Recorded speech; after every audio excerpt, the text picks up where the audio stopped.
ఇంత మంచి ప్లాట్ఫామ్ లో ఇంతమంది వాల్యుబుల్ పర్సన్స్ మధ్య నాకు మాట్లాడడానికి ఛాన్స్ ఇచ్చినందుకు ఫస్ట్ నాకు చాలా హ్యాపీగా ఉంది గురుజీ. అండ్ డిపార్ట్మెంట్ లో నేను వర్క్ చేస్తున్నాను గురుజీ. 2018 నుంచి వర్క్ చేస్తున్నాను గురుజీ. నా పర్ మంత్ శాలరీ ఏదైతే ఉందో ఇప్పుడు నాకు 27,000 పడుతుంది గురుజీ. ఇంకా కటింగ్స్ అన్ని పోను అయితే ఇంకా అవి మనం చెప్పుకోక్కర్లేదు, ఇంకేం మిగలడానికి ఉండదు. కానీ ఈ మంత్ కేవలం నేను ఒక ఈఎంఐ కట్టడం కోసం 3,000 రూపాయలు ఈఎంఐ కట్టడం కోసం నేను కష్టపడితే నాకు 23,000 రూపాయలు వచ్చాయి గురుజీ. 1 మంత్ చెక్ అనేది నా 3 years శాలరీని బీట్ చేసింది గురుజీ. చాలా హ్యాపీగా అనిపించింది గురుజీ. నేను జాబ్ చేస్తూ 1 year ట్రైనింగ్ తీసుకుని కూడా నా ఫస్ట్ శాలరీ ఏదైతే ఉందో 18,000 మాత్రమే తీసుకున్నాను గురుజీ.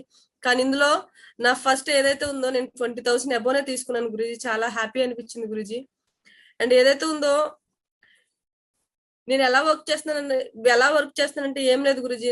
మా అప్లైనర్స్ ఏం చెప్తున్నారో సేమ్ అదే అయిపోతున్నా. కట్ కాపీ పేస్ట్ చేసుకుంటూనే వెళ్ళిపోతున్నాను.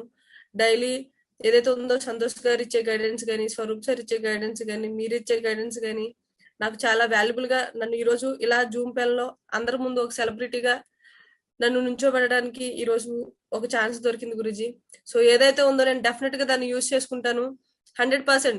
2022 December 31st కల్లా డైమండ్ అయ్యే వాళ్ళ లిస్ట్ లో పోలీస్ డిపార్ట్మెంట్ నుంచి మొట్టమొదటి పేరు నాదే ఉంటుంది గురూజీ.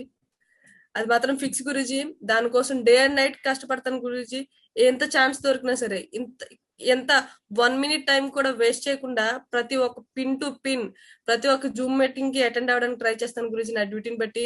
అండ్ ఏదైతే ఉందో నెక్స్ట్ ఇయర్ నా బర్త్డే August 25th 2022కి నేను జాబ్ రిజైన్ చేసేస్తున్నాను గురూజీ. అలాగే 2022 December 31st నేను డైమండ్ అయిపోతున్నాను గురూజీ. బిఫోర్ నేను డైమండ్ అయ్యే ముందే నేను జాబ్ రిజైన్ చేసేస్తాను గురూజీ. జాబ్ రిజైన్ చేసిన తర్వాత నేను వర్క్ అనేది ఫుల్ ఫ్లెడ్జ్డ్ గా చేస్తాను గురూజీ.